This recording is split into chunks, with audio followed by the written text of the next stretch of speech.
everyone! Welcome back again to my YouTube channel. And for today's video guys, excited po ako sa inyo na mag-share ng bagong loan application na in-applyan ko this day. So kahit nakapantulog na ako guys, so gora pa rin tayo. So ito yung bagong loan application guys na mula sa Google Play Store. At alam nyo ba guys, 9,000 pesos po kaagad yung offer nito sa akin. At siya po ay hindi pang 7 days. May 6 schedule repayment period siya guys. At dito, kung makikita mo, sa first repayment mo, kasi dito guys, meron silang 6 repayment schedule guys, which is first schedule mo, 1,500 pesos po yung babayaran. And the rest is same amount, which is 1,500 nga. Kung legit po talaga yung kanyang loan details, mapapasana all ka talaga sa loan application na to. Which is ito nga po ay bagong labas. Meron po siyang rating na 4.4 stars and 8 ratings pa lamang guys. At ang pangalan nga po nito, so i-reveal na natin, si Masaya Cash online loan app. So under po siya ng Best Friend Lending Corporation. So dito guys, ang pinaka-maximum na pinapautang niya is up to 60,000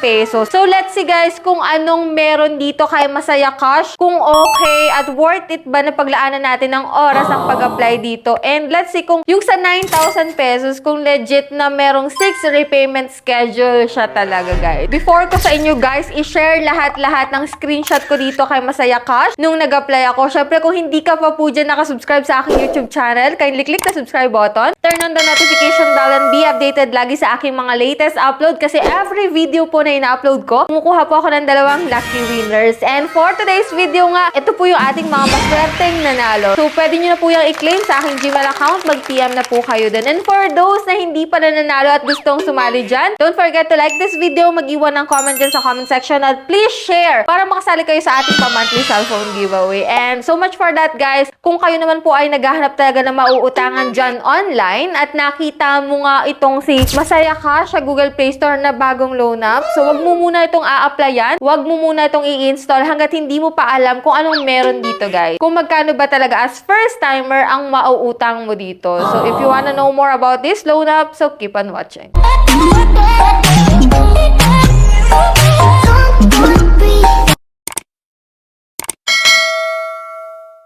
So before tayo magsimula guys, syempre disclaimer muna. So this video is not sponsored and hindi rin po tayo agent at promoter ng loan application na to. So sa katunayan nga po guys, ngayon ko lang po siya susubukan at in-applyan rin para ma-share ko sa inyo kung anong meron sa application na to. Kung okay ba talaga yung app, kung legit yung app, at kung magkano ba yung mga interest na ibabawal, service fee, at magkano ba yung pwede nating maiuwing loan dito guys. So dito, si Masaya Cash nga po is available sa Google Play Store at ito nga po yung process ng pag-utang ko sa kanya. So yun nga guys, nakalagay dito, safe and transparent loans get up to 60,000 pesos. Ito pa yung nakalagay, no hidden fees, no paperwork, no hassle. So let's see guys, no. So i-install ko na po itong si Masaya Cash. Meron sila ditong privacy policy statement. So click lang natin dito guys yung agree. And after nun, kung wala ka pa pong account dito, maglalagin ka using your active mobile number. And then mag-send po doon ng verification code. Then click mo po yung sign up and sign in. And after nun guys, ito bubungod na dito yung 60,000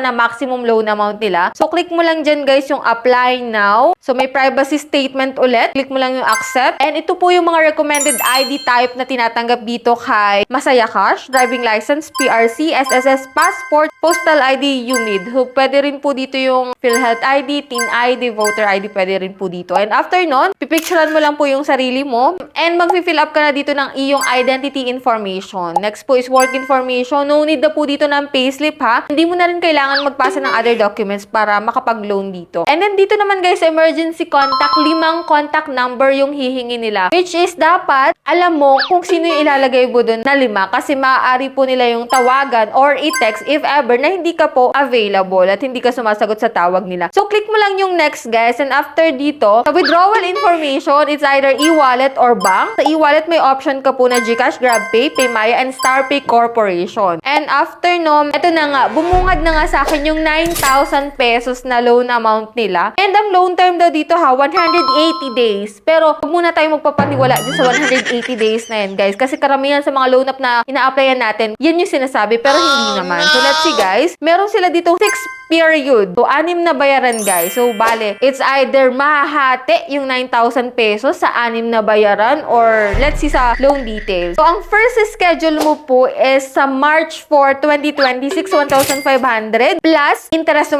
135 pesos. The next month, which is April 3, 2026, same amount din po. Then, next is May 3, same amount hanggang sa January, February, March, April, May, June, July, August. Hanggang sa August 1, 2026. So, pumapatak guys na 6 months to pay daw yung 9,000 pesos dito kay Masaya Cash na every schedule ng payment mo is 1,500 plus 135 pesos na interest. Dito guys, wala po silang service fee. Kung makikita mo, wala silang upfront service fee na nakalagay which is 0 nga. Kung totoo talaga na ganito yung loan details at transparent sila sa kanilang loan fees, nako, magandang utangan talaga to si Masaya Cash. Pero still, waiting pa po tayo ng ating application dito. So, till now, halos nag-isang araw na nga siya, wala pa rin pong result yung aking application. So, ang nakalagay pa rin is awaiting approval. So, kung makikita mo nga dito sa loan details, loan amount is 9,000 pesos. Wala siyang advance service fee which is 0. And yan, wala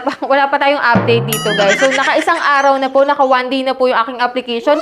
Still, no result pa po. So, let's see guys, ilalagay ko po dyan sa comment section kung anong magiging resulta ng pag-apply ko dito kay Masaya Cash na bagong loan app nga dyan sa Google Play Store. So, yan lang yung vlog natin for today. So, for those na nakapag-apply na po dyan kay Masaya Cash at na-approve kayo, share niyo po yung experience nyo dyan sa comment section at let me know your opinion na rin about dito kay Masaya Cash. Kung anong masasabi nyo sa kanya. Kung okay ba yung 6 months to pay daw, tapos 9,000, tapos 135 kada repayment mo, ibabayad mo dito kay Masaya Cash. May mga katanungan po dyan, i-comment nyo lang po dyan sa comment section at ating pong babasahin at sasagutin yan isa-isa. And that's it for today. Sa mga hindi pa dyan nakasubscribe sa aking YouTube channel, click the subscribe button, turn on the notification bell, and be updated lagi sa aking mga latest upload. So, bye-bye na muna for now, guys. See you on my next video.